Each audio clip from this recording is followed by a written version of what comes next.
You know, it is quite shocking what we've seen with artificial intelligence since the ChatGPT moment. You know, artificial intelligence has always existed, ladies and gentlemen. It goes back to the 50s, okay? This is nothing new. But the hype around it and the insane push for it and the marketing has only begun in the last few years.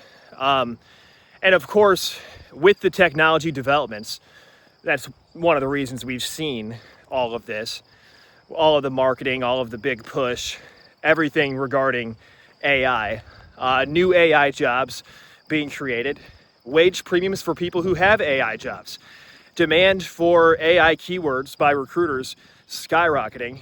Meanwhile, people cannot find work, basically in any other sector. So unless you're going for the artificial intelligence, good luck. So AI is basically the entire economy, right? This is basically the entire economy, GDP, everything is AI, correct?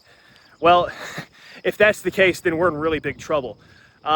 No, it's not the case. And in fact, what I'll tell you from the ground floor, and I've worked at a warehouse, I've worked in retail, I've worked at a cemetery. Guys, I'm not afraid to get my hands dirty, okay? You know, I've worked a lot of jobs. I've worked blue collar, I've worked white collar, I've worked at Wells Fargo. And let me tell you, the systems that they are using could probably exist from 2003. You know, the systems that Scott Credit Union are using, that's a local credit union around the area. I worked for them, you know, very briefly. But I got to see their internal systems. And last I checked, those things could be from 2003 as well, if not earlier, 1999. I mean, the customer relationship management software that a lot of dealerships use oftentimes is a 20-year-old plus product, you know, and it's just crazy to think about. So go ahead and tell me once again why all these small and medium-sized enterprises are rushing to replace you with AI. Go ahead and tell me that. Because I can tell you it's not happening. Look, if it is, it's not to the scale that everybody thinks it is. And I'm just going to sit here and I don't see what everybody is talking about with these massive job losses. Now, they're going to market it that way. Don't get me wrong. And yes, some tasks can be automated. I've never said that AI did not eliminate any jobs, but at the same time, the hype surrounding how many jobs it can eliminate is quite preposterous in my personal opinion. You know, how can you sit here and tell me that you're going to eliminate 90% of your corporate roles or 50+%, 75% of your roles when most people don't even trust the AI to begin with? So there's a huge trust issue with AI, and people I talk to on the ground floor are having these conversations at car dealerships. People are asking the question, why should I trust this AI? This AI can make up stuff. You know, people know about hallucinations. People are not dumb. And I've experienced this when I'm developing my own products. These are real issues. And unless you solve these problems, good luck. You know, because companies, yes, they want to implement solutions to help their businesses grow faster and become more efficient. But if you can't trust the data and you can't trust the AI brain or the algorithm behind everything, then, you know, good luck. It's just, I don't see a lot of businesses really going crazy for AI. Maybe in the next 5 or 10 years they will, but the hype is going to wear off before then. So AI is a thing, don't get me wrong. It's much like the internet.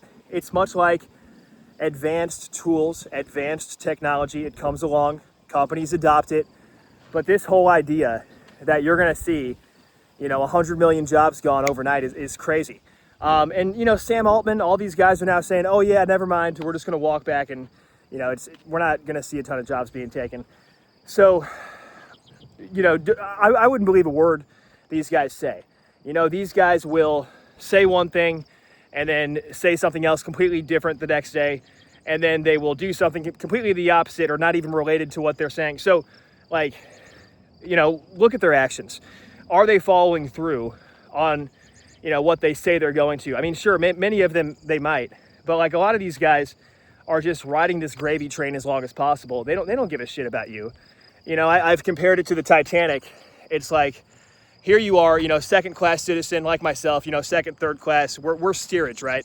Whatever it is, just a regular person, believe me, I'm not in this luxury, Silicon Valley class. These people over here, making $100 million a year, living on yachts, these guys are going to ride off into the sunset and be just fine.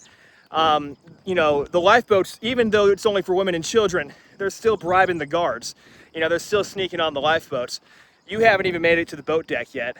And I've used this example before, but it's like, and it's funny to think about it that way, especially like in the job market, because of how crazy the job market is. And don't get me wrong, the job market is tough, and I've been through a tough job market, even in like 2023, 2024, where it was tough for me back then. And just finding something sustainable that could pay the bills on one income, because I was the sole breadwinner for 7+ years when I was married to my wife with my 3 kids. But the point is, it's one of those things where the economy's gotten harder and harder for the average American. That's why you're seeing consumer sentiment down the tubes. Everything is shit. But they want to blame AI for all the job losses. No, you're not going to do that, because these small businesses are not even like implementing AI right now. They are not even like, it's going to take so much longer than people think. That's what I'm saying. So people who tell you that these jobs are going to be replaced tomorrow at the snap of a finger, no, it would have been done by now. And I don't care what kind of robots they develop. It's super expensive still, because the compute costs, that's another thing. The protest with the AI data centers, everything that's happening, which is a good thing. We need to push back on this stuff. But all of these protests happening, it's slowing everything down. And you have to really think about the long-term implications of this stuff, because this is, our land. They're draining our groundwater, they're taking our natural resources, and they're gonna offer the guy, Joe Blow down the street, $10 million for his 20 acres of land, because they wanna build a data center. And Joe Blow's probably gonna accept that offer and ride off into the sunset. And I don't blame him, good for Joe Blow.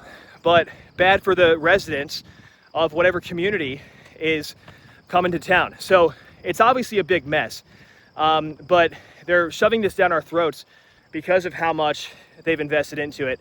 And the way we push back against this, ladies and gentlemen, is that we simply, first of all, I don't buy on these platforms. I shop local. See this town in the background?